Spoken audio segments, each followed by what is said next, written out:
Pati ng isang makalikasang araw sa lahat. Maayong adlaw sa tanan. Handa na ba kayong tuklasin ang mga bagong kaalaman sa aghampang kaligiran? Samahan natin ang ating masigasig na tagapagsalita sa isang makabuluhang paglalakbay ngayong araw. Hahandog ng Philippine Association of Environmental Science Students ang Pandayan, Community-Based Environmental Initiative ngayong ika-24 ng Hunyo sa taong kasalukuyan. Ang ating programa ay dadaloy mula ikatlo hanggang ika-4 at 30 ng hapon. Halina't sama-sama tayong matuto sa isa na namang makabuluhang talakayan. Magandang araw sa lahat. Isang karangalan na maglingkod bilang inyong host sa hapon na ito. Ako si Abdusaid Ibno mula sa Caraga State University Main Campus, isa sa kasalukuyang Advocacy Committee Associate ng Philippine Association of Environmental Science Students. At ako naman si Patricia May Arcania mula sa Marinduque State University, ang kasalukuyang Assistant Vice President for Advocacy ng Philippine Association of Environmental Science Students. Bago po tayo magpatuloy, nais muna naming magbigay ng isang mahalagang paalala. Sa mga nagnanais ng e-certificates, maaari kayong makakuha nito matapos ang webinar. Just fill in the evaluation form na ilalagay sa ating comment section ng FB page live webinar. Paalala ng evaluation form ay bukas lamang mamaya hanggang bukas alas 8 ng gabi. Bago ang lahat, atin munang kilalanin kung ano o sino nga ba ang PAES. Kami po ang samahan ng mag-aaral ng Agampang Kaligiran ng Pilipinas. Kung nais niyo namang makiisa sa amin o maging kabilang sa aming samahan ng Agampang Kaligiran ng Pilipinas o PAES, ay malugod po namin kayong tinatanggap. We are the National Association of Organizations from both undergraduate and graduate levels of degree programs aligned, related, or equivalent to environmental sciences and environmental management. Dagdag pa po rito, tinatanggap din po namin yung mga organisasyon mula sa environmental engineering, environmental planning, environmental biology, at marami pang iba. Kung nais niyong maging kasapi ng aming samahan o mayroon kayong mga katanungan, maaari kayong magpadala ng email sa membership.paes@gmail.com. Pinagmamalaki rin ng Philippine Association of Environmental Science Students ang member local organizations. Makikita natin kung gaano nakalawak ang narating ng aming samahan sa buong Pilipinas. Sa screen makita natin ang mga organisasyong kasapi ng PAES, mula sa iba't ibang universidad mula Ilocos Sur hanggang Zamboanga del Sur. At alam niyo ba na sa kasalukuyan, mayroon na po tayong 57 organizations or universities na miyembro ng PAES.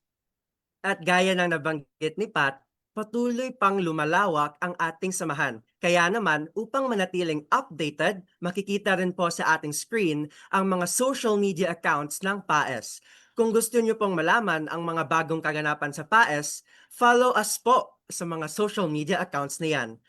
Para naman sa iba pang anunsyo, marahil na lamang i-follow ang Facebook page ng PAES at para sa ating mga miyembro, huwag kalimutang sumali sa ating Facebook group.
On our YouTube channel, we have at Environmental Science Students PH. Subscribe, like, and click the share button para mabalikan at mapanood ang paborito ninyong episode. And do not also forget to turn on the notification bell para lagi namin kayong ma-notify sa mga bagong ipopost so you won't miss any interesting episodes.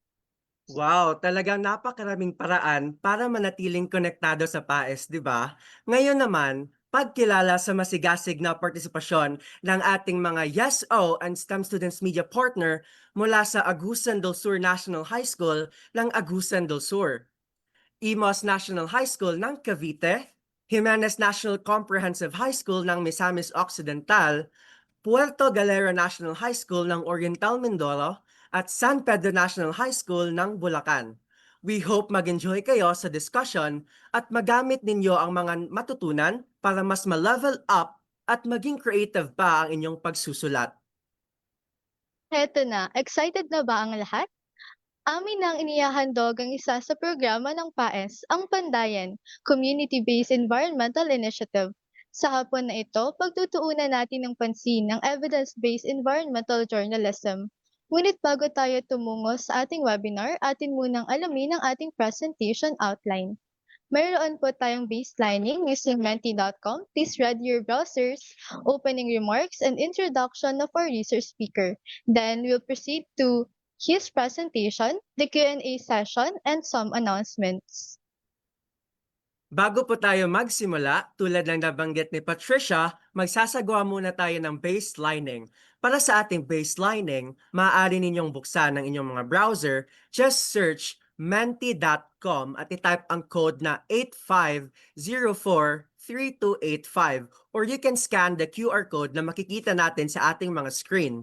Again, pumunta lamang po sa menti.com at itype ang code na 85043285. Binabati ko ang ating mga manonood mula sa ating FB Live. Kumusta na kayo dyan? Pwede na po kayong pumunta sa ating menti.com at itype ang code na 85043285. Sagutin lamang ang tanong na maaari nyo ring sagutin sa ating comment section. Ayan, dumako na tayo sa ating menti.com. Habang hinihintay natin ang ating mga participants, Ino, gaano ka ba ka-familiar sa journalism? Journalism, actually, simula nung back in I was in elementary, nagjo-join na talaga ako ng particularly science feature writing, broadcasting, more on writing talaga ako as a person. And when I turned as a secondary student, I joined. Are you familiar with collaborative desktop publishing? Yes, yes, But yes. I'm more into Yeah. kuan kasi like, sorry for the Bisaya term everyone because I'm Bisaya. I'm more into sports writing, so this is something familiar already to me, especially that journalism is very important when it comes to mag-bridge tayo ng mga gap when it comes to important information, especially in connection to the topic environment. How about you, Pat? Is there anything na So, yes, nung grade 12 lang ako sumali sa journalism, pero I really love connecting science to the people. So, I think parang dumarami ng ating participants. We have 10, so let's us proceed to the first question. Ayan, para sa ating first question. Everyone, nasang probinsya ka ngayon?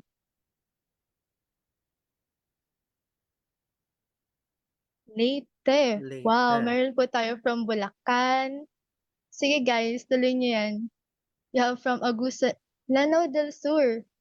Grabe. Sige lang guys. Ayan, nakita natin kung gano'n na Just talaga send your kalawak itong, responses.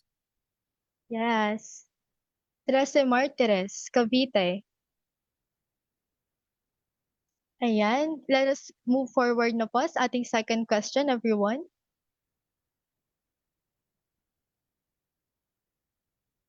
It's your time, Kapag Ino. kapag may environmental claim na dumaan sa feed mo, anong auto-thought mo? So we have here, may nag-answer na legit ba to? Dalawa. Another response for mamaya na isipin. Another or for my source kaya. Actually guys, environmental claim is yung mga nakikita natin sa feed, it's very important na alam natin yung mga source, if it's reliable, bago natin sila paniwalaan. Baka kasi false information and hindi siya tama guys. Meron Napakaraming sagot sa legit ba 'to? Of course, very common. Tama rin naman 'di ba, kasi fact checking is the most, important na critical na anong tawag dito, characteristic ng isang tao na nakakabasa lalo na kapag environmental claim. Isa din 'yun sa ginagawa ko. Given talaga kapag tama, legit kasi lalo na kapag good information 'di ba? Ayan, let's move forward na sa ating third question. For our third question, saan ka mas nakaka-encounter ng environmental info na may resibo? So we have here online news sites, social media, school and academic sources, and also NGO and advocacy pages. Wow, sobrang ano naman ng schools dito sa Pilipinas, talagang nauna yung school or academic sources. Pero Of usually ako 'no, course, personally pagdating sa mga environmental information, usually talaga yung mga fina-follow ko yung sa United Nations, about environment, kasi malalaman mo talagang factual talaga at also we should keep in mind na dapat updated din yung mga sources. So that's one. yes, yes, tama. So nanalo na dito yung school and academic sources. Be proud na po ang ating department on education. And now, thank you so much everyone. Parang yun na siguro ang ating ang ating baselining.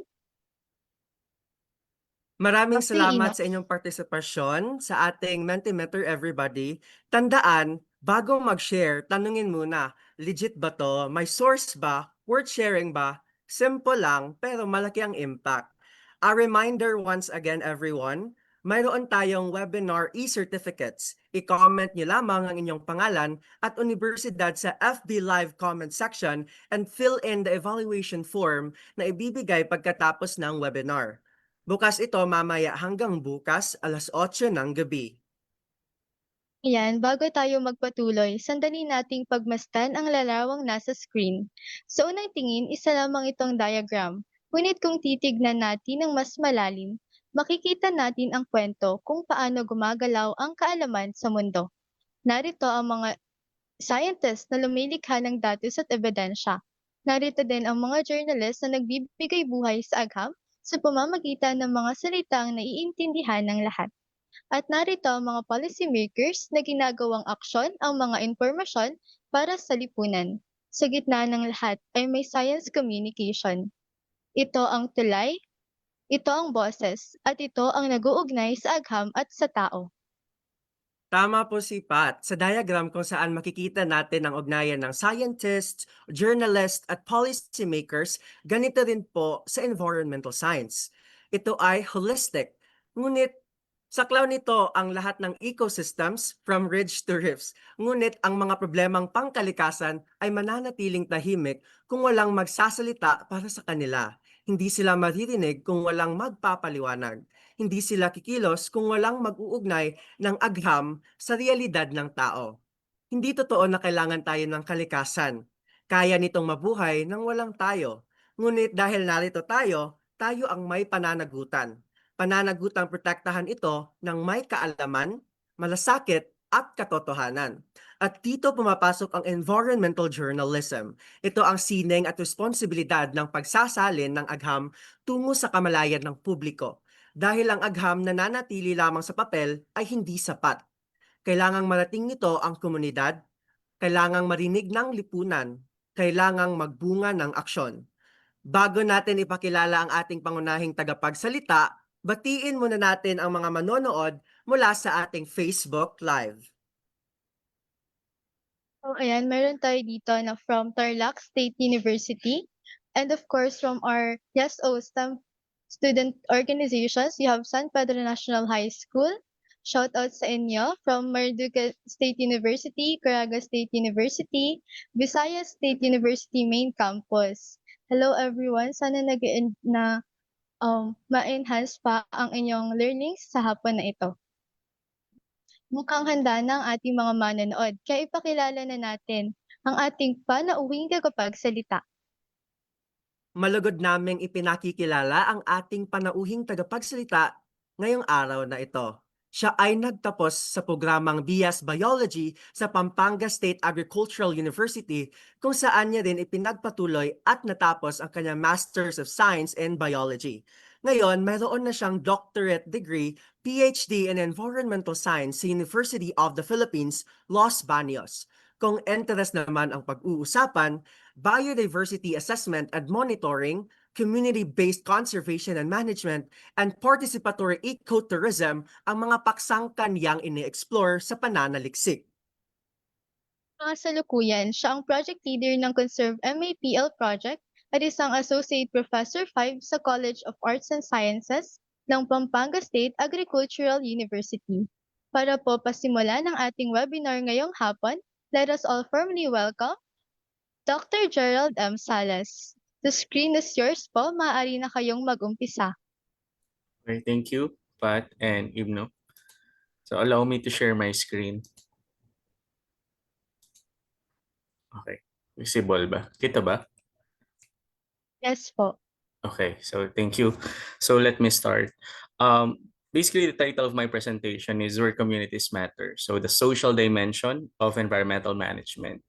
So dito, ang magiging topic natin will be focused on what are the lessons that I've learned from community-based initiatives. So itong magiging focus natin for today. I hope I'm audible to everyone.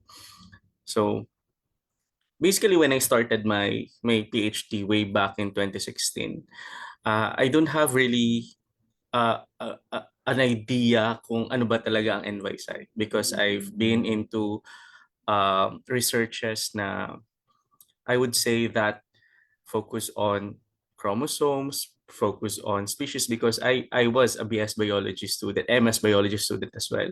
So when I entered my PhD, medyo nagulat ako with how environmental science actually works. And one good thing na natutunan ko mula sa aking PhD ay the social dimension of it. And that will be I'll be sharing it with you today. So let's start with the definition of environmental management.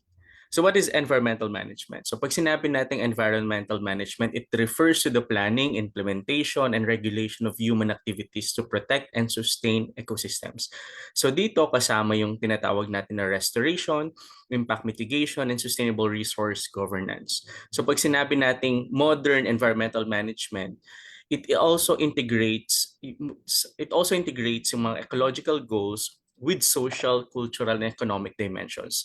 So dito natin nakikita na when we are talking about environmental management, we're not just only dealing with the environment itself, but also pinag-uusapan din natin yung social context ng isang lugar. Now, let's go with the social dimension of environmental management. So ano ang mga core components ng social dimension ng environmental management? Una, ang isa sa pinaka-importante is participation.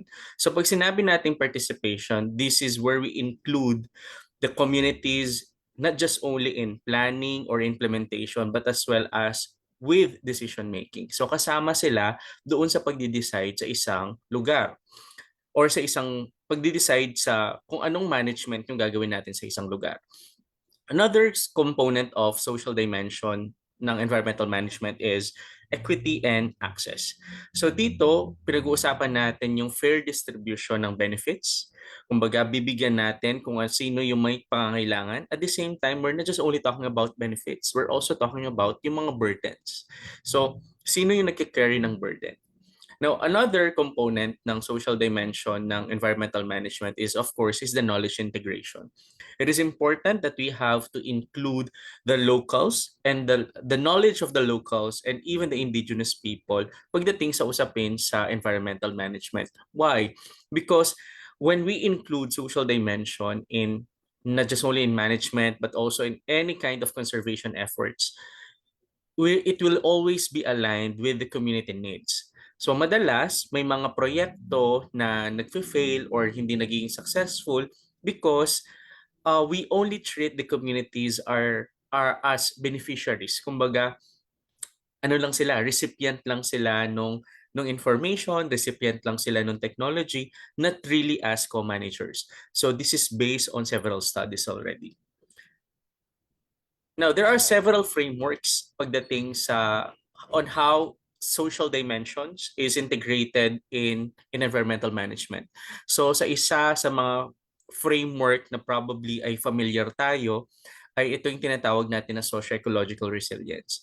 So socio-ecological resilience, we're talking about adaptability. Ibig sabihin, the ability of the communities to adjust to change. Yung bang may abilidad ang bawat komunidad na mag-adjust kapag mayroong mga sakuna, may mga iba't ibang klaseng perturbation na naranasan sila. Aside from adaptability, one principle of socio-ecological resilience is learning and feedback. It is where we use experience to modify our practices. And lastly, the linked systems in which pinapakita natin dito sa socio-ecological resilience that humans and ecosystems are co-evolving systems, which means integrated yung dalawang system. Hindi sila magkahiwalay. Now, what does resilience emphasize is that it emphasizes the interdependence between the humans and the ecosystem. It also focuses on maintaining identity, function, and the capacity to adapt. So isa to sa mga pinakapopular na framework pag pinag-uusapan natin ay yung how social dimension is integrated in environmental management. Now, meron din tayong pinag-uusapan na another framework pagdating dito is yung community-based resource management. So from the word itself, community-based resource management, ibig sabihin, CBRM, it emphasizes that local communities hold responsibility and rights over resource use. Kumbaga, meron silang responsibilidad at karapatan dun sa paggamit ng mga resources nila. Now, this is based on traditional stewardship, in which means yung mga customary rules and local institutions are actually embedded in terms of resource management. Now, ano yung mga elements ng community-based resource management? It includes local authority. So, ibig sabihin, kasama ang komunidad doon sa decision making. Yung mga customary practices, this is where the integration of indigenous or customary rules. Ito yung mga local rules or yung mga beliefs na meron doon sa isang komunidad. Aside from this, another element of CBRM is the shared benefits. This is where resource access linked to responsibility. Now, this CBRM framework has been working in different fields, particularly in fisheries, forestry, and even in wetland governance globally. Now, another framework na makita natin yung integration ng social dimension pagdating sa environmental management is the co-management. So the co-management, ang pinakikita naman nito ay it refers to the shared authority between the communities and the state. Kumbaga, may pagtutulungan yung ating komunidad as well as the local government or the government itself. Now, it is built on negotiation, trust, and joint monitoring. Now, may mga principles or mga insights si Ostrom pagdating sa co-management. Ano itong mga to? Una, clear boundaries. Sino ang may karapatan at sino ang may responsibilidad. It also refers to the local rules, which means the community-designed regulations. And lastly, yung monitoring. So, magkasama ang gobyerno at ang komunidad pagdating sa enforcement nung anuman yung mga rules and regulations na in-implement nila or even sa pag-manage ng lugar in general. So, ano ang gustong ipakita ng mga insights na to ni Ostrom? It highlights actually how institutions and rules are essential para magkaroon tayo ng tinatawag na collective action. Now, in terms of the community integration in our laws in the Philippines, marami ng mga batas na ini-include natin yung tinatawag natin na participatory approach. Halimbawa, yung ating NIPAS Act, which was eventually amended later on through the expanded NIPAS Act. We have actually also the ICCAA recognition, which means the indigenous and community conserved areas are recognized under DNR guidelines. Meron din tayong tinatawag na FPIC, which means before tayo magkakaroon ng isang activity sa isang lugar, is kailangan muna ng free and prior informed consent, especially if we're talking about ancestral domains. So, malaki in terms of the integration of participatory approach in our laws in the Philippines, kasama na tong mga to. Kumbaga, when we decide on something, we have to have public hearings, we have to have discussions with the community para mas maging maganda yung usapin pagdating sa environmental management. Now, halimbawa ng mga to, halimbawa sa NIPAS, we have the Protected Area Management Board. It's actually multisectoral.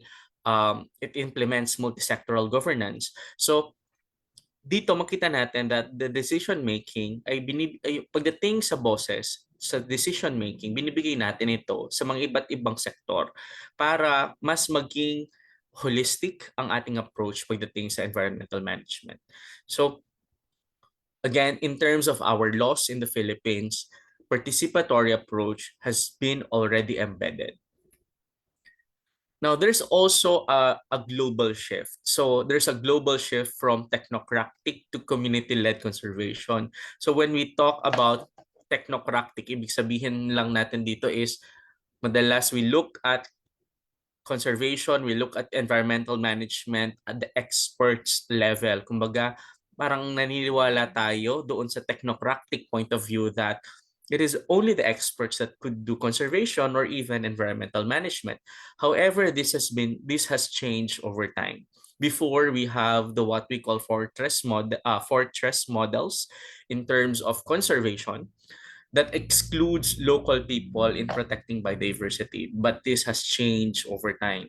So dati, ang ating mga approaches pagdating sa environmental management and even in conservation is being led by the experts only. That was in pre-1990s. However, nagbago na to between 1990s to 2010. We integrate participatory approach in our policies, in our laws. Then at present, what we are trying to implement is what we call community-led stewardship, which means kasama dapat yung komunidad pagdating sa pangangalaga natin sa ating kalikasan o sa ating environment in general. So, there has been growing evidence of conflicts and non-compliance pagdating doon sa implementation natin ng conservation. That's why we move from this kind of technocratic approach into a more people-centered approaches. So yung mga current frameworks natin, it emphasizes what?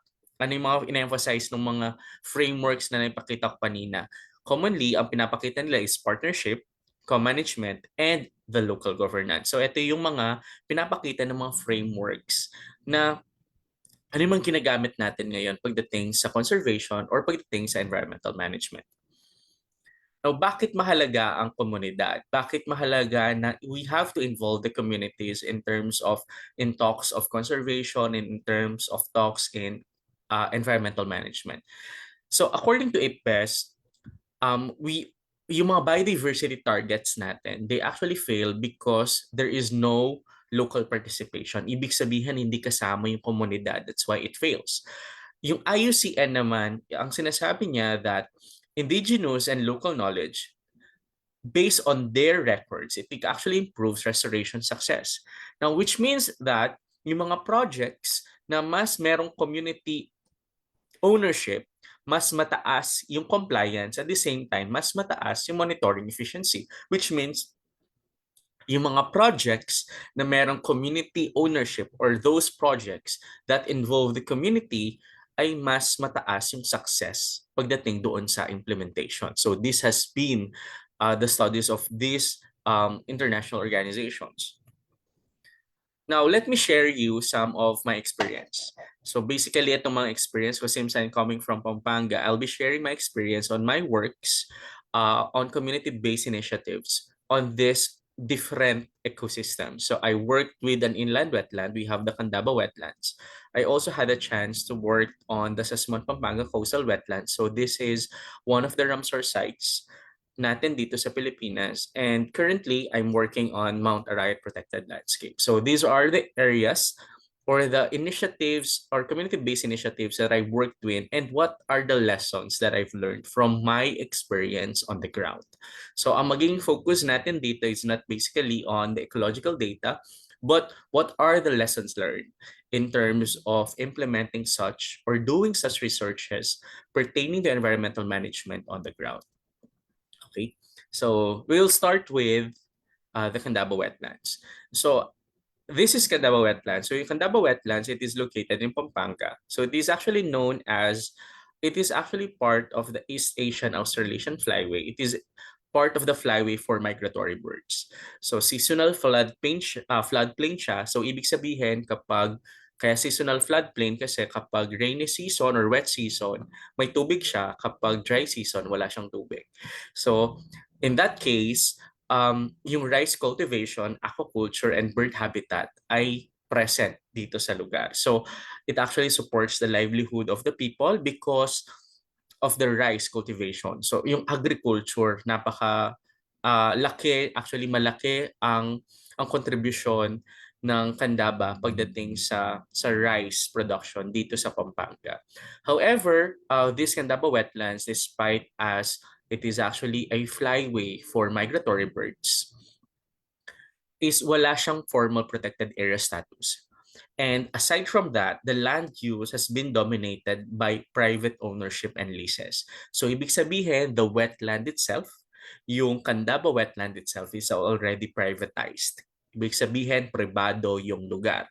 Now, yung mga communities na kasama dito, we have farmers, fish pond operators, bird hunters, and even there are some informal settlers. Now, the good thing about, in terms of the socio-ecological context of the area, maganda yung lugar. There is actually a shifting livelihood. So, pag sinabi natin shifting livelihood, nagbabago yung kanilang livelihood depende kung ano yung panahon. So, halimbawa, kapag dry season, nagtatanim sila. Kapag wet season, they do actually fishing as part of their livelihood. So, ganun yung naging kultura na meron sila, and it's already part of their daily lives.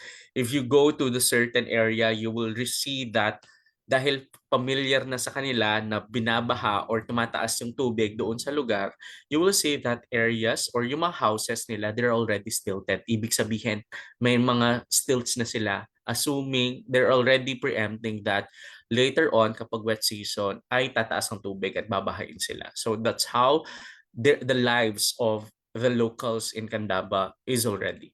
Now, the key challenge is, as I've mentioned a while ago, the most of the wetland areas, again, it has no protected area status, but the wetland areas has been privatized. So ibig sabihin, private agricultural estates na sila. And now, bakit tayo nagkaroon ng ganitong klaseng sistema with the wetlands? Before, they believe that wetlands are actually wasteland. Ibig sabihin, wala silang halaga. Now, eventually, they have the land list among the farmers. So, and later on, na-transfer na yung title sa kanila. So, dinrain yung wetland, nilist as agricultural land, at na-transfer na sa kanila. Now, some of the areas, wetland conservation to fish ponds and rice fields, this has been driven by livelihood pressure. Now, again, there is no formal governance structure. Unlike kapag PA siya, kung protected area siya, there's already stewardship. Kumbaga, yung kung PA yan, meron for sure na protected area management board. But since there is no formal governance structure, as the area is privatized, stewardship is actually voluntary. Ibig sabihin, kung gusto natin pangalagaan yan, yung pagdating sa stewardship, voluntary na yon, hindi siya mandated because again, the area is privatized. There's also an absence of unified governance mechanisms, which limits coordinated management and policy enforcement. Now, the land privatization hinders the access for conservation interventions and data monitoring. Now, bakit importante yung land tenure dito? Because if we're talking about ownership, in terms of kung merong community ownership, supposedly mataas ang engagement natin pagdating sa habitat protection. But if there is an informal tenure, ibig sabihin naman natin dito is may resistance pagdating sa mga conservation rules. Now, since the area has been privatized, medyo nahirapan tayo if you want to implement any kind of environmental management mechanisms. Now, ano ang lessons learned natin dito? That privatized tenure without shared governance, it actually weakens environmental management. Ibig sabihin, despite the area is being privatized, supposedly you have ownership on this. However, there is no shared governance in terms of managing the area. It weakens now our management of resources doon sa area. Now, when we are talking about conservation participation, when we are talking about participatory approach, when we are talking about participation in environmental management, it will feel stronger when communities feel ownership or security.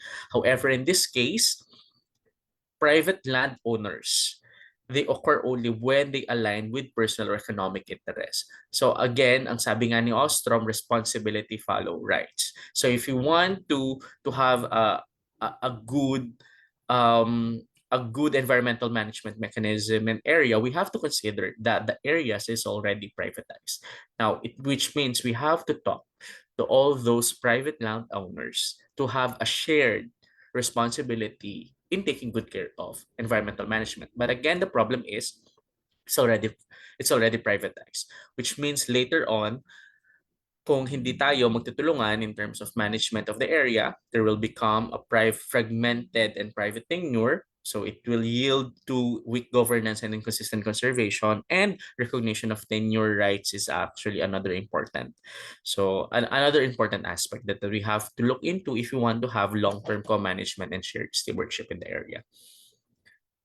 So let me share naman. So that was in Candaba wetlands. Now, let's talk about the Sasmuan, Pampanga coastal wetlands. So yung kung kanina ay inland wetland, ito ay coastal wetlands naman. So this is actually designated as Ramsar Site 2445 in 2021. So it is located at the mouth of Pampanga River. So it is actually important in terms of it serves as a mangrove habitat. So kasama din siya doon sa East Asian Australasian Flyway of the migratory birds. Currently, it is managed under critical habitat and ecotourism area by the local government unit of Sasmuan and the DNR. Now, despite that there is no, it is not designated as a protected area that managed siya as critical habitat, what the local government unit did is they made a council, a coordinating body similar to Protected Area Management Board. So ano ginagawa dito? Nagkaroon tayo ng tinatawag na co-management council that functions similar to Protected Area Management Board. Now, ano ang role nung SPCW or Sasmuan Pampanga Coastal Wetlands Management Board? So yung management board, siya yung nag-serve as coordinating body for wetland governance, similar to how protected area management works or function under the NIPAS.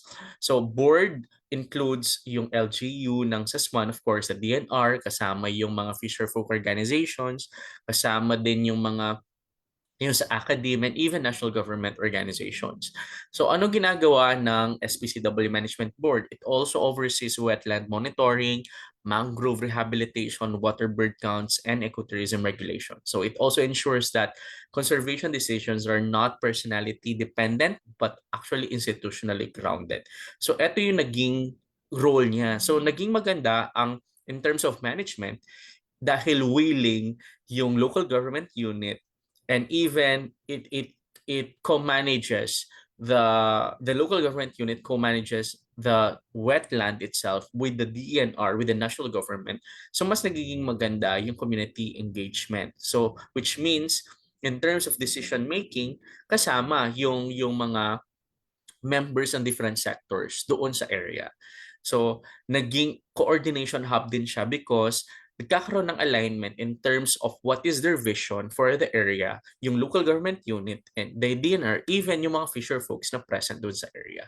So, naging maganda yung pagkakaroon nila nung tinatawag na SPCW Management Board despite that despite that the area is not recognized yet as a protected area by the law. Now, anong lessons learned natin dito? That institution sustains stewardship. If we want to have a very good environmental management, kailangan pa rin talaga ng formal management board. So, ibig sabihin, the role of the institution is actually big enough para magkaroon tayo ng continuous leadership, planning, and even dispute resolution. Now, it is important that we have institutions like this because if you want to instill community participation, kailangan yung institution natin, kumbaga, when we are talking about community participation, we're not just only talking about the activities being participated by the community, but also having such institution that will actually hold the people, even other sectors in that kind of area para ma-implement ng tama yung environmental management. So, it means we should have a strong institution if we want to have a very good stewardship of our environment. Now, as I've said, let's move on to another area. So, as I've said, I'm working on the Mount Arai protected landscape now. So, just to give you a context of what is Mount Arai protected landscape. So, this mountain is actually located in between two municipalities. So we have the municipality of Arayat and municipality of Magalang in Pampanga. It covers actually 10,400 hectares. So it is a declared protected landscape under Republic Act number 11684 in 2022. So this is signed by the former President Rodrigo Duterte. But initially, itong Mount Arayat protected landscape, ang kanyang initial na status is actually a national park. So it is actually one of the first national parks in the Philippines by the NIPAS Act. And eventually, it was declared as a protected landscape. So doon pa lang nagkaroon na ng pagbabago in terms of how the area should be managed. Now, currently, the mountain is managed through the Protected Area Management Board under the DNR, Central Luzon. So I'm fortunate enough that also representing our university as part of the Protected Area Management Board. So in terms of deciding, nagkakaroon ng contribution ng university. Nagkakaroon ng contribution ng AHADIM in general in terms of the management of the area. Now, in terms of its ecology, so it is composed of lowland dipterocarp forests, grasslands, and agroforestry areas. It also serves as a watershed and biodiversity refuge. So, what is also a good thing about Mount Arayat Protected Landscape, it is an isolated mountain. Ibig sabihin, sa buong Pampanga, nag-iisa siyang bundok at wala siyang katabi na bundok. So, it means the possibility of having endemic species is actually very high kasi isolated nga yung mountain. Now, there are key pressures also na present. It includes land use change, of course, yung human encroachment, kasama lagi yan, and livelihood dependence based on forest resources. Now, I've been working on, let me share you what I've been working on terms of Mount Arayat Protected Landscape. So we have this project, Conservation and Management of Mount Arayat Protected Landscape through enhanced community participation. So we call it as Conserve MEPL project, pinaka-short term niya. So this is funded by the USTP card. Actually, the project has been approved, was approved in 2022, actually months later, na na-approve yung law converting it into protected landscape status. But we pushed forward kasi parang November 2022 nung na-approve yung project, and I think to start dun sa last quarter ng 2022 medyo mahirap. So we pushed forward yung project we started in January 2023. So this is a DOSTP card funded project which is an initiative of our university, Pampanga State Agricultural University. So yung pinaka-objective namin dito is to strengthen community participation in protection and management of Mount Arayat protected landscape. So, ang mga kasama o yung mga included studies namin dito, we have biodiversity assessment, tourism carrying capacity, capacity building, and community trainers establishment, and even conservation education. Now, ito ang guiding framework namin when we started the project. Kasi at present, the phase one of the project ended in 2025, last June 2025, and at present we are already on the second phase of the project. But this framework shown in your screen, this is the guiding framework when we started. So ang anong gustong ipunto nung framework na to, that the information from the locals and tourists, as well as in general the community participation, will actually enhance yung conservation and management ng Mount Arayat protected landscape. Now, what the project deals about is we're dealing with biodiversity assessment. We're also looking into the water and soil quality. We're also looking into the physical and social carrying capacity, because the area is still an area where tourists still visit. Then we also devised system on how to identify conservation tourism sites and even activities, and we also established community trainer series with people's organization, and we conducted trainings and seminars or capacity building in general pagdating sa conservation and tourism. So ito yung guiding framework namin when we started the project. Now, ano yung ginawa namin in terms of community engagement pagdating sa Mount Arayat protected landscape? So, before we had our capacity building, what we did first is we did CAP surveys or knowledge attitude practices surveys. So, ito muna yung tinignan namin. So, why we look at this first? Tinignan muna namin, we actually interviewed, um, I think more than 3,000 households around the municipality of Magalang and Arayat. In terms of because of this survey, it allows us to understand kung ano yung present situation, ano yung alam nila about Mount Arayat, ano yung hindi nila alam, are they willing to go into um, environmental management of the area, or ano yung mga practices nila in general. So, kumbaga, we're trying to look into the gap.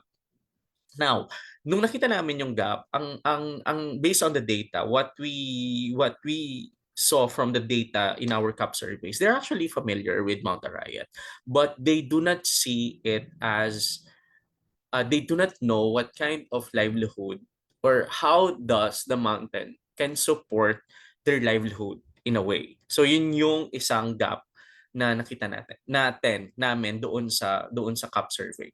So from there, what we did is, mula doon sa konsepto na yon, we focus on what we call conservation tourism. So ano yung conservation tourism? How does it differ with ecotourism? So familiar tayo doon sa ecotourism aspect. Kumbaga, ito yung known sa atin. So when we're talking about ecotourism, we make sure that our activities are eco-friendly in the area while enjoying the place. But what we are promoting is based on the CAP surveys, is that we have to implement what we call conservation tourism, in which we're not just only implementing eco-friendly activities, but we are integrating conservation activities in the tourism experience itself. Kumbaga, there's actually a fine line between ecotourism and conservation tourism. Because ecotourism, we focus more on the eco-friendly practices, but in conservation tourism, we actually embed conservation activities doon mismo sa tourism experience ng isang turista sa isang lugar. So doon kami nag-start. And what we did is, we did capacity building. So pumunta kami sa mga iba't ibang barangay, educating the locals. So there are actually 11 barangays surrounding Mount Arayat. So we visited them one by one. But of course, there are also some problems that we encountered. There are some barangays na very supportive. There are also some barangays or barangay leaders that they tell us that they cannot group people in one area. So ang ginawa namin, because we wanted to share information about Mount Arayat and how the locals can actually help, ay nagkaroon kami ng house-to-house activity. So ang ginawa namin is with the help of the students of the university, we organized the what we call conservation ambassadors workshop, wherein we educated them on how they're going to communicate with the locals pagdating sa usapin ng conservation and management. So then with their help, ang ginawa namin is nag house to house kami. So from a 30-minute to 1 hour talk, we compressed it to a 5-minute to 10-minute talk per house. So aside from that, ang ginawa din namin is aside from, of course, parang iba kasi kapag meron kang visual aids when you're talking to a certain person. So ang ginawa namin is we thought of a material na parang everyday makikita nila. So what we thought of is actually the use of calendar. So ang ginawa namin, we did a one-page calendar na nandun yung information about Mount Arayat and how they can help. We tried to laymanize it as much as possible in the way that yung locals maintindihan yung information na gusto naming iparating. So, but we added actually a calendar because we believe at least kung naka-display yan sa likod ng pintuan nila or in any place in their house, every day nakita nila yung information. So that's the strategy that we did. But it may be laborious, but what we did is with the help of the students, with the help of the team also, nagkaroon kami ng house to house in some of the barangays because we want to share the information. Now, we also work with existing people's organization. So what we did also is we established community trainer series wherein they are instructed, they are we help them to to to establish or to cultivate um, trees. So, ang pinaka-priority namin, of course, are the native trees. But of course, ang gusto kasi nila when we had the communication with them is gusto rin nila ng fruit-bearing trees. So, to meet halfway, ang pinag-usapan namin is we'll have an agroforestry style of a tree nursery. Now, we work with the people's organization in establishing these three nurseries, and we've been successful implementing this. What we did also to help the people's organization is, since I'm part of the Protected Area Management Board, we pushed for a policy wherein for every hiker doon sa area, lahat ng aakyat doon sa area, they are actually mandated to buy a seedling that they could actually plant inside the mountain. So, kumbaga, in-include na namin yung dapat bawat hiker ay involved na doon sa conservation. And what we did is we pushed for a policy and for such policy in the Protected Air Management Board, and it has been approved. So we're looking at this. Hopefully, it will be fully implemented in the years to come, this year onwards, kasi we pushed for it last year. And hopefully, mas maging successful yung effort namin doon sa conservation at the same time doon sa pagtulong in terms of the livelihood of the people's organization. And at present, since we're working on the second phase of the project, we're actually adding more people's organization na mag-establish kami ng additional tree nursery. So hopefully in this kind of cycle, in this kind of approach, we're not just only contributing to the environment itself, but also helping the locals. How can conservation actually contribute to their livelihood? So those are the engagement approaches that we did in Mount Arayat Protected Landscape. Now, napatunayan namin dito that actually community participation works. So what you can see in the screen is one of the established community tree nursery together with the research director, extension director of our university, together the planning director of our university in one of the people's organization. So nakita namin dito that when the communities co-design actually the goals and even they are really involved in terms of the management of the area, they become more engaged. Kumbaga, mas nagiging malapit sa kanila yung lugar kasi alam nila na merong naitulong yung lugar sa kanila. Now, collective action actually yung mga collective action frameworks, it explains why local groups sustain stewardship when incentives and norms are actually aligned. Kumbaga, when they believe that they could earn from this, they could actually not really just earn, but they could actually contribute to their livelihood or daily sustenance. So, mas nagiging malapit sila doon sa lugar. So, we can say here that community participation actually works.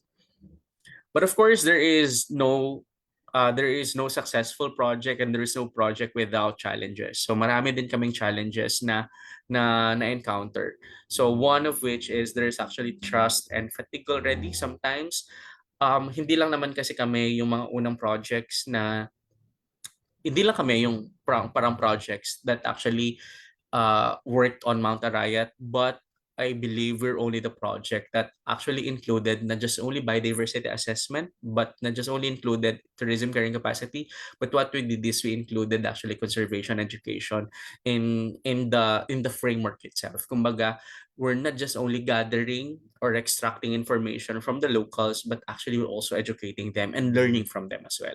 So, yun yung isa sa na-encounter namin na problem. But with the help of proper communication with them, with the help of proper coordination with each with each with each barangay, with each people's organization, mas nagiging makabuluhan ngayon yung mga activities namin. But of course, when you engage you engage with community, hindi nawawala yung problema pagdating sa trust and fatigue because most of the time ang laging feedback lagi sa mga researchers when they go to the community is pagkakuha ng information na hindi nababalik yung mga tao. So parang yung mga researchers. So yun yung kailangan nating iwasan when we want to do community-based initiatives. Hindi sila parang we should not treat the people as just information. As kumaga hindi lang sila data, but they are actually part of the research itself. That is one important thing that we have to remember. Then, of course, there is also some problems in terms of there's actually complex trade-offs. As I've shared a while ago, may mga may mga times na iba ang priority ng barangay, iba yung priority ng isang community. So minsan hindi namin na-hold yung mga tao even though what we trying to do when we do conservation education, um we'll try to simplify everything. We'll try to compress the time para hindi talaga kami kumuha ng maraming oras with the people. But of course, hindi mo masisisi yung mga tao that hindi sila pupunta or sometimes they have already this kind of mindset that mas mahalaga yung trabaho nila. So, one situation, this is actually very saddening. Um, meron in our area, meron kasing pag-uuling pa rin yung trabaho nila. It means they made out of uling from the forest products. So, forest resources. So, yon ay pinagbabawal na talaga ng batas. However, in one scenario, in one community-based, one capacity building that we did, one talk that we had is one time yung mismong local sabi niya sa akin is bakit namin sila tinatanggalan ng trabaho.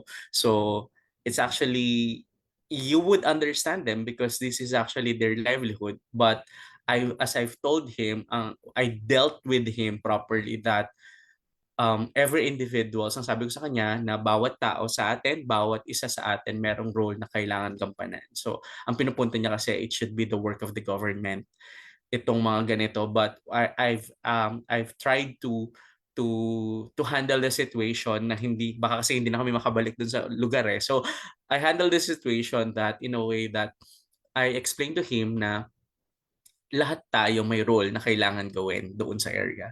It's not just only enough that the government takes the government actually do their work, but it's also should be the community in that particular area should also share the work or yon. Another challenge that we encountered is yung mga scale and coordination issues. So usually kapag the initial plan that we have is to have large assembly. But when we started, na-realize namin na iba-iba yung nagiging concern. So mula doon sa initially we only plan to have 4 for assemblies. Kumbaga, i-group namin sana sila yung bawat barangay. But when we realized that when we are working on the ground, iba-iba sila ng concern, iba-iba sila ng gustong parang malaman. So, ang ginawa namin is nagtigi isa-isa kami ng, kumbaga, instead na i-group namin sila, talagang pumunta kami per barangay. And aside from that, aside from the local government, aside from the barangay, yung mga locals, what we also added in the area is we went to the secondary schools also. So, sinama din namin yung mga secondary schools, yung mga high school students, kasi we believe that the youth actually has the power already using social media to educate more. So, yun yung pinupunto namin that we did, yun yung ginagawa namin. Now, from 4 capacity building activities, ang ginawa namin is we expanded. So, all in all, for just the phase 1 of the project, we did 21 activities, capacity building activities across the area, across the municipalities of Arayat and Magalang in Mount Arayat Protected Landscape. But of course, yung scale and coordination issues, lagi yan nakasama. So medyo nag-change din kami ng strategy now that we are implementing the second phase of the project. Because we want to be more specific on what we want to share at the same time. Gusto rin namin maging specific doon sa anong gusto nilang matutunan from us. So you'll be encountering, if you'll be doing community-based initiatives, you'll be encountering also problem on skill and coordination issues. Sabi nga nila, I always tell this among my students na madaling kausap ang hayop, madaling kausap ang halaman, but if your research is actually or your initiative is actually focused on people, medyo mahirap kausap ang tao kasi iba-iba ang mood niya bawat oras at bawat araw. So you need to have a good communication skills pagdating doon sa pakikipag-usap sa kanila.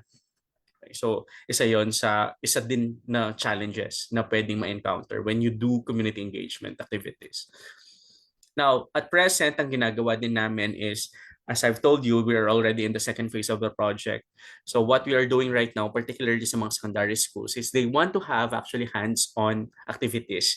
So we've learned na, of course, some point din naman nila, nasa loob na sila ng classroom for the whole day, then we go there, educating them. So para hindi sila mabore is they want hands-on activities. Now, what we're doing right now is we are gamifying the topics. So, ibig sabihin ng gamification is instead of just the formal education na parang formal seminar type, ang ginagawa namin ngayon is we're trying to gamify itself yung topic mismo para mas mag-enjoy yung mga bata, mas enjoy yung mga secondary school students. So some of the gamified tools that we used is we did Eco Bingo. We crafted our own bingo card. It's actually a large bingo card. Then we also implementing BioBlitz. So it's in a way, mas natutunan nila yung sa biodiversity. Then we also did team quizzes and challenges. And hopefully later on, we can work on mobile and digital game tie-ins. Hopefully this is the third phase of the project by 2027 onwards. So yun yung tinatarget namin na implement ngayon. At present, we're on the gamification, and hopefully we'll go digital by the third phase of the project. Ano yung mga key lessons namin dito from MAPL and what are the future directions that we would like to have with Mount Arayat Protected Landscape? So, ang stewardship, when we want to have environmental management, if you want to instill in stewardship with the community, it is strongest when it is rooted in identity, culture, and community pride. It is important that we have to really involve them. Now, small social networks are actually actually more functional over the mass assemblies kasi kapag mas maliit yung network, mas maliit yung mga we're talking about group of people here, mas nakakapag-mobilize siya ng action. So sometimes mass assemblies hindi na nakikinig yung mga yan. Mas madali kapag mas maging effective ang isang community engagement if you focus on small group, but you know that this small group is actually functioning, that you can mobilize action in a way. Now, even though we are gamifying yung mga activities or yung mga topics, it's very difficult to gamify biodiversity conservation. It's very difficult. But yung gamification, it's not our means of simplifying the topic, but this is only a strategy para mas ma-retain lang yung information pagdating sa conservation and even environmental education.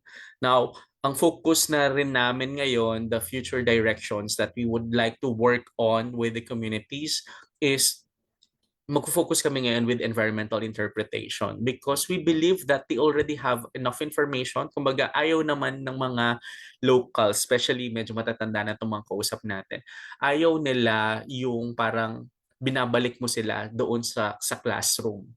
So, ang gusto namin ngayon, what we are trying to focus on our activities way forward is we'll be focusing on environmental interpretation. Kumbaga, mas tuturuan namin sila kung paano interpret yung mga data rather than teaching them the technical skills. I'll give you an example.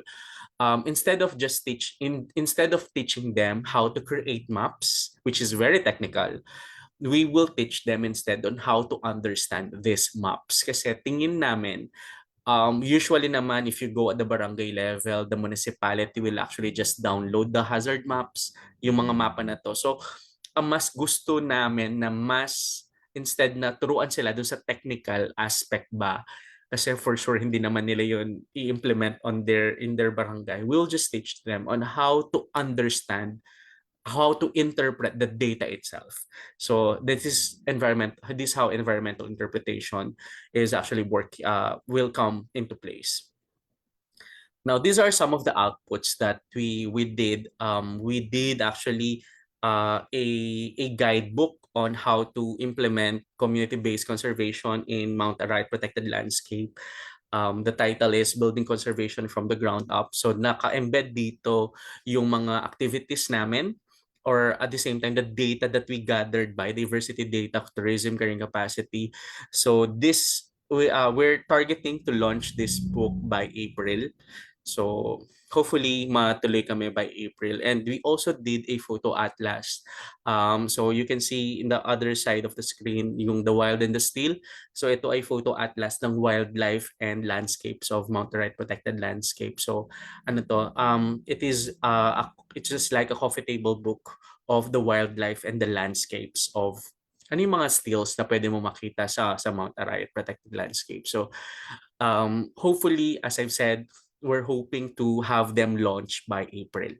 So, ang isa kasing ginawa namin is, aside from the policy on the hikers, what we also did, we pushed to have what we call Mount Arayat Day. Kasi even though there's a law on the protected landscape status of Mount Arayat, walang batas, wala dun sa IRR or implementing rules and regulations na parang an activity that would commemorate. Now, what the project did is we pushed through the Protected Area Management Board na magkaroon ng Mount Arayat Day, and it is actually by April 8.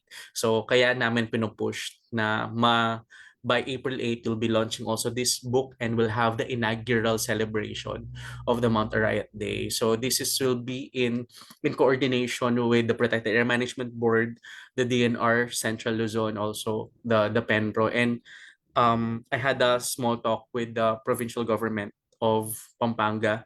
So they're willing to participate also. So we're hoping to have the activity to be participated by the schools, by the stakeholders that we involve in our project. So far we have actually 21 sets of stakeholders. So that includes different barangays and different high schools already in Mount Arayat. So parang ang implementation kasi namin is we focus on the ground, we focus on the community. So these are just some of the outputs. Hopefully by second phase, we'll be releasing a sequel of these books. So aside from this is the project actually was the entry of the University of Pampanga State Agricultural University to the World University Rankings for Innovation. So most of the state universities and colleges are actually familiar with this WURI, so the World University Rankings for Innovation. So the project is actually the entry of the university for environment, social, and governance, and it actually ranked 9 globally.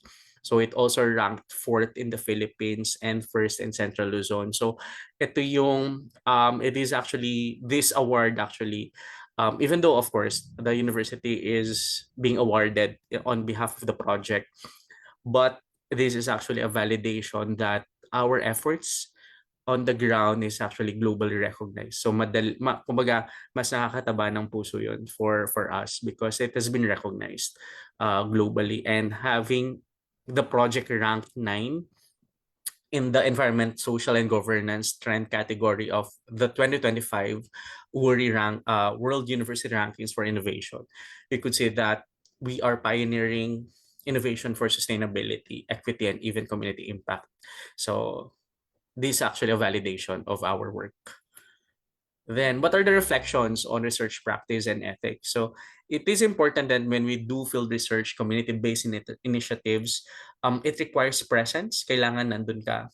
Kailangan din ng pasensya, so patience, and even reciprocity. Ibig sabihin, hindi lang dapat na ikaw ay nag-extract ng information from these people. Kailangan na ibalik mo din sa kanila kung ano yung mga natutunan, because if you do not go back with them, magiging extractive lang, exploitative lang ang community-based initiative mo. Now, we have to recognize also that communities are not data sources. Kumbaga, hindi lang sila source of information, but they are also co-owners of the knowledge. So, kasama sila dapat doon sa do not treat them only as a source of information. We have to return findings to communities through feedback, education, and visibility. Kumbaga, your presence actually matters. Then research must move from extraction to partnership. Kumbaga, when we deal with community, dapat hindi lang tayo basta kumukuha ng information with them, but we have to instill the partnership that would actually go along the way. Because if we want to be more sustainable, if you want long-term sustainability and environmental management, community-based initiatives, kailangan partner sila.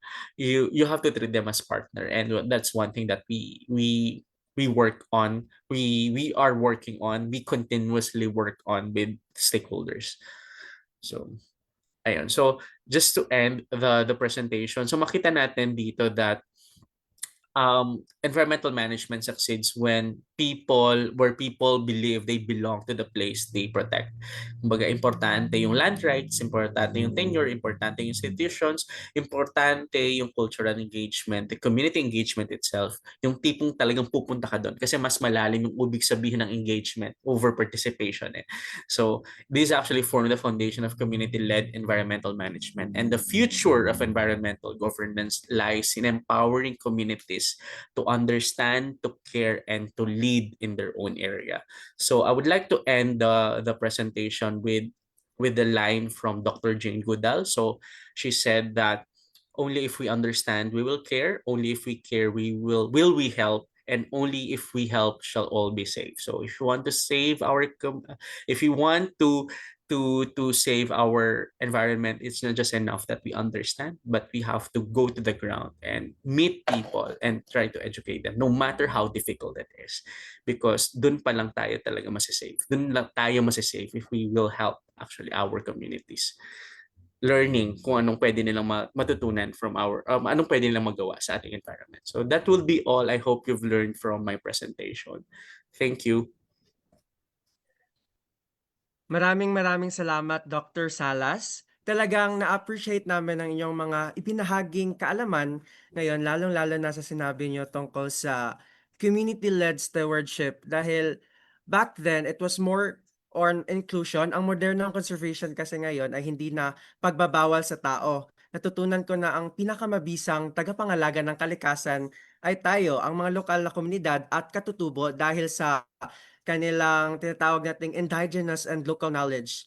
Sila ang may aktual na karanasan na hindi laging nakikita sa mga libro. Kaya sa henerasyon natin ngayon, it's more inclusive dahil sinasali na natin yung mga tao, lalong-lalo na yung mga kabataan pagdating sa mga community initiatives.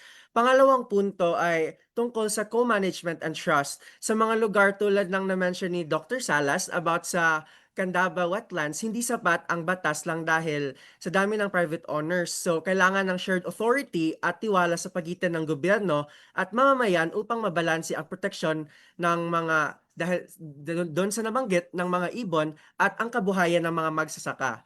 Pangatlo ay ang aking realization personally bilang bahagi ng ating generation today, ang realization ko ay hindi lang tayo dapat taga-suporta. Ang kabataan ay mahalagang sektor sa conservation. Kung bibigyan tayo ng platform, ang ating advokasya ay kayang mag-ugnay ng tradisyonal na kaalaman at makabagong solusyon. Nagustuhan ko yung idea na ang environmental management ay hindi lang tungkol sa siyensya, kundi tungkol sa tao. Binibigyang halaga nito na ang bawat sektor, mula sa katutubo hanggang sa kabataan, ay may boses sa pagpapasya. Yun lang po muli. Maraming salamat, Dr. Gerald M. Salas. Ayan, tama ka diyan, Ino. For me na lang po siguro, I appreciate yung participatory approach po na talagang nag-house to house pa po kayo, and it also helps yung layman terms yung ginamit ninyo in communication sa mga tao na may understanding sa sitwasyon nila. Slowly and but surely po, I hope na maging effective yung conservation initiatives po na hawak ninyo. And also, at least, kung hindi man, ay aware naman, naging aware yung mga tao dun sa sitwasyon. But kasi po it will surely benefit din naman, 'di ba? Yung planet, the people, tas magi-give pa siya ng green profit. Whether or not na yung area ay protected, once may shared na responsibility, it gets right with the community na tunay na stewards kahit na nakakapagod din po talaga minsan. Kaya, sigurado po kami na meron din po yung ating mga tagapakinig ay may mga katanungan. Kung kaya't sa pagkakataong ito, binibigyan po namin ng pansin ang mga katanungan ng ating mga participants, ng ating mga manonood. Maaari niyo na pong ilagay ang inyong mga katanungan sa ating comment section upang mabigyang linaw po ito ni Dr. Salas. Sobrang daming aral ngayong hapon at alam naman na marami rin tayong mga katanungan at habang nag-iisip ang ating mga tagapanood ng kani-kanilang mga katanungan, nais kong tawagin ang napakasipag at masigasig na Vice President for Advocacy ng Philippine Association of Environmental Science Students na walang iba kundi si Ms. Syla Ana Maica T. Mirasol para sa ating talastasan. Ayan, hello po. Good afternoon po. Audible po ba ako? Good afternoon. Yes po. Hello po. Good afternoon po, Dr. Salas. Very malaman po yung naging discussion niyo po. No, and I hope na yung mga tagapanood natin sa FB Live ay talagang maraming natutunan kasi it's one of the important aspect pagdating sa environment din talaga, no, na hindi lang kailangan the academe or the government lang yung nag-work, but also the community may participation din. And karamihan sa mga participants po natin sa FB Live ngayon ay ang ating mga high school students, ang mga YESO, ayan, mga partners po natin ay ayan, nagko-comment na rin sila. And ayun po, to move forward sa ating talastasan, tiningnan ko yung mga questions natin, ng mga registrants natin, ano, and one of the questions na nakita ko po dun is yung galing sa San Pedro National High School sa Bulacan. So, ito po ay galing sa high school student. Ang sabi po niya ay, bilang isang mag-aaral, ano po ba ang mga pangunahing hakbang upang makapaghikayat na bahagi yung mga marginalized communities natin sa mga environmental initiatives po natin? Okay. So, thank you. Coming from a high school student, so it's a very good question. So, ano yung mga hakbang natin? Una is kailangan when you have an initiative, it is important na kailangan maintindihan nila kung ano yung objective. So, kumbaga, you have to communicate with them. So, that's the first step. So, kailangan makipag-usap ka talaga sa kanila. Kailangan ipaintindi mo sa kanila kung ano yung kailangan nyong gawin. Ano yung gagawin ninyo, ano yung magiging role nila. Kasi yun yung pinakauna. So in our case, what we did is, we actually did a a memorandum of understanding, a common memorandum of understanding. At the same time, meron kaming memorandum of agreement per area. So halimbawa, for a particular barangay, meron kaming memorandum of agreement. Now, of course, our approach is very technical and academic. But kung bilang estudyante, bilang mag-aaral, a simple way of educating them, a simple way of talking to them. Halimbawa, simpleng ano lang, kausapin natin sila dun sa pagtatapon ng basura, tamang pagtatapon ng basura. That's already an effort that you could actually do. So, and ako lagi ko na sinasabi sa mga students ko sa university that it is always easier said than done. Actually, parang ang dali niyang sabihin lang, okay, kausapin mo si ganito, ganyan-ganyan. But it's actually very difficult in reality. But ang lagi kong sinasabi din sa mga estudyante ko, even though it's actually very difficult, hindi mo dapat sila sukuan. So what do I mean? Kumbaga, even though medyo mahirap, kausapin mo si nanay mo, kausapin mo yung kapatid mo, kausapin yung pinsan mo, dapat a proper way segregation. Yun lang Actually, it's very difficult. But hindi mo pwedeng ikaw mismo susuko ka. Kasi we have to remember that if you want to have a very good practice, kailangan talagang ma-instill sa kanila to. Kailangan ma-instill sa kanilang information. Now, as a high school student, sa amin kasi yung effort namin very technical. We did a memorandum of agreement para clearing responsibilities. But as a student, what you could do, especially talking to the marginalized people, marginalized communities, kailangan talaga na kausapin mo sila. You have to talk to them. You have to have courage to talk to them. But of course, it's difficult. Especially with the case of the Filipinos. Binabanggit ko rin to sa mga estudyante ko. Medyo mapapahaba lang but binabanggit ko rin to sa mga estudyante ko that the problem that we have right now is not just only, for especially general to sa buong Pilipinas to, is that most of the people, they have this kind of survival mentality. Kumbaga, what do I mean with survival mentality? Kumbaga, ang mga tao kasi ngayon dahil hirap sa buhay, sometimes they will not think far. Kumbaga, hindi nila iisipin yung environment nila, hindi nila iisipin kasi nga iniisip nila yung pagkain nila araw-araw. So, if we want really to address at the national scale, even though kasama yung mga marginalized communities, we have to deal actually, you have to work on with the government. So I don't want to sound political on this, but it is important that we have to elect we have to elect government officials that actually functioning and have care for the environment. Napaka-importante nun. So because if they don't have that kind of mindset, hindi maayos yung poverty, hindi maayos yung mga targets natin sa Sustainable Development Goals, hindi natin ma-achieve yung mga yun because of the survival mentality.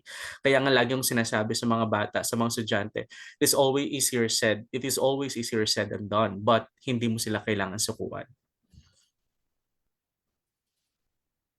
Ayan, I think tama rin po kasi personally rin po, baba rin po kami sa mga communities and it's very challenging talaga na makipag-usap lalo na sa mga marginalized communities na anong magagawa nila may limitations or something or may parang nagiging barrier when it comes to environmental mga issues nga. And ayun nga po, mas mahalaga talaga na intindihin natin sila. So sa pakikipag-usap sa kanila, hindi pwedeng basta na lang natin sabihin or makipag-usap. Kailangan intindihin and respetuhin din natin kung saan din sila nanggagaling po. And ayun po, with that po, may second questions tayo. From general public naman po ito. So, ang sabi po dito is, with the rampant use of AI, how do we leverage its accessibility for the benefit ng environmental initiatives sa ating mga communities po? Okay. So, there's a concept of citizen science. So, kung familiar tayo sa citizen science, it is where the community actually share information in terms of what is happening on their environment. So, pwedeng mag-report on water quality, pwedeng mag-report on biodiversity. So that is citizen science all about. Now, paano natin ma-integrate ang artificial intelligence? Now, double-edged kasi ang artificial intelligence. It actually the negative side of the use of artificial intelligence, ito ang isang main issue ngayon eh. Though it is medyo malayo siya sa topic natin, but allow me to share it also, that yung mga servers na ginagamit sa mga artificial intelligence, just like ChatGPT, yung mga to, just example, Gemini, they actually use water resources para mag-cool yung lugar kung nasan sila. So this is actually one of the environmental issue at present ngayon. Kaya ang sabi nila, kapag daw gumamit ka ng AI, huwag ka nang magpa-thank you kasi yung mga tokens na ginagamit doon ay meron ng water resources na nagagamit just to cool down the servers because they are located in a very large cold room. So usually ganun siya. Now that's why it's double-edged. Now what we could work on is there is what we call also citizen science connected to big data analytics. So medyo complicated lang to. But the big data analytics, anong gustong sabihin? Ano ang punto dito? Sometimes we have a lot of data, however, they are not being analyzed properly kasi sobrang dami nila. Kumbaga, I'll give an example. Halimbawa, meron tayong 40-year data, daily data ng weather data. Now, dito papasok si artificial intelligence to analyze this big data because this is now a challenge globally. So, very technical lang yung sagot, but actually, in a way, AI could actually help us to analyze big data in a way na pwedeng makarating ito ng mas mabilis sa community because, di ba, if you talk to ChatGPT, one question, ibibigay niya sa'yo ng diretso. Now, you can also use actually the AI now in analyzing data. That's actually true. So, I already tried. Nagpa-include ako ng isang table doon and analyze the data, summarize the data. So that's how it could work. So with the contribution of the information coming from the community, processing it with AI, and going back with information that they would better understand, I think it would actually help the community. And not just only the community, but also the environment itself. Kasi imagine mo, kung halimbawa let's say sa agricultural area, you have data. Oh, okay, na-receive mo ang data na mababa na yung ganitong yung ganitong nutrient ng soil, mababa yung nitrate, mababa yung phosphorus, etc., etc. So you can do now what you can actually decide now what you can do next because of artificial intelligence. So that is actually how it could help. But of course, at present in the Philippines, wala pa tayong proper regulation on the use of artificial intelligence. I think it's still in EU. Yung European Union, yung unang nag-implement nitong mga laws pertaining to artificial intelligence. But ako, I don't really tell my students not to use AI. But because it's part of our lives, kumbaga, ito yung paano dumating ang internet din eh. Kumbaga, paano dumating yung smartphones. It is already part of our lives. But it is a matter of how are we going to use them properly that will benefit us, not without compromising also our environment, considering the environmental impacts that it may help. It may actually result into later on. So ayun. So I hope I answered the question. Ayan, thank you so much po. Tama po. I agree to that. Kasi AI is very helpful naman. Aminado naman tayo dun. But lagi nating tandaan na we should use it responsibly lagi. So ayan po, to our last question. Ayan, ito po ay galing sa ating private sector naman. So sa iba't ibang sector tayo. Ito ay galing po sa EcoTry Green Quality Control Service. So isang employee po. Ang sabi po niya is, what are the key factors that make a community-based environmental initiative sustainable in a long term daw po? Okay.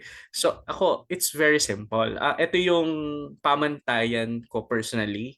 I don't want to be technical about this, but ito yung pamantayan ko para masabi mo na sustainable na kayo. So, if ito yung pamantayan, if the community do not need us anymore as researcher and as part of the academy, I would say that our work is actually our work actually is successful. Kumbaga, kung malalaman mo na hindi na kayo kailangan ng komunidad na yon, you would say that it's sustainable. Now, if you want to answer the technical, of course, para malaman mo na sustainable yung activity, yung sustainable yung community-based initiative mo sa isang lugar, kailangan you have to instill the information.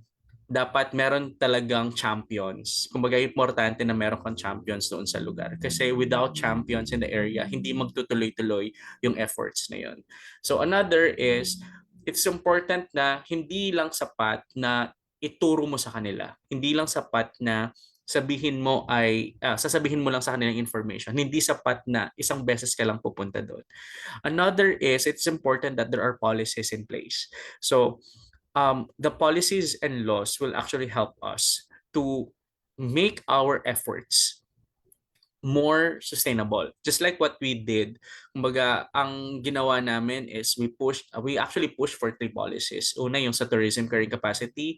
Second is the mandatory orientation at saka yung pagbili ng mga hikers doon sa mga tree nurseries. So, another is to have a Mount Arayat Day para mako-commemorate every year. Kumbaga, every year na educate sila. So in this way, these policies could actually help us to to to make our efforts sustainable. So, pero yun nga, sabi ko nga kanina, personally, ang pamantayan ko, kapag hindi ka na kailangan ng komunidad, kumbaga, hindi na kailangan yung presence mo, you could actually say that your work is actually successful because kaya na nila on their own.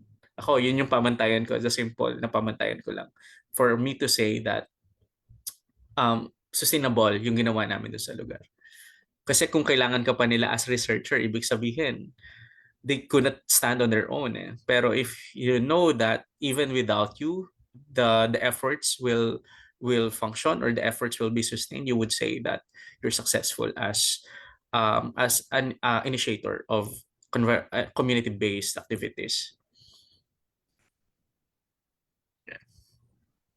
Ayan, thank you so much po, sir, sa pagsagot po ng ating mga questions po. And sana po ay mga nasagot ng ating mga viewers, yung mga questions niyo po. So, ayan, thank you so much po ulit, Dr. Salas. And back to you, Pat and Ino. Maraming salamat Ate Sai sa masigasig na talastasan. Sa tingin ko iyan lamang ang ating mga katanungan. Naway nasagot lahat ng ating tagapagsalita ang mga katanungan at ito ay inyong naunawaan. Any encouragement, inspirational or motivational words po, Dr. Salas, before we end? Okay, so I think I would like to end this talk, parang parting words na to, that if we want to help our environment, it should be a collective effort. So ibig sabihin, hindi lang isang sektor yung kailangan magtrabaho. Bawat isa sa atin, merong role na kailangan gampanan. You as students, you as member of the community, you as member, as citizen of the Philippines, has a role to play. And we have to play that role. Kumbaga, hindi sapat na alam natin. We have to really work on the ground if you want to make our environment better in terms of status. So I think that would be my parting words to everyone. Thank you so much po, Dr. Salas. That was very heartfelt po. Kami ay lubos po na nagagalak at nasisiyahan na pinaunlakan niyo po kami ngayong hapon na ito sa kabila ng napakarami niyo pong gawain. At para kilalanin naman po ang inyong pagdalo at pagsasalita, ngayong araw na ito, ibinibigay ng buong PAES itong Certificate of Appreciation bilang pasasalamat. Let me read the citation po.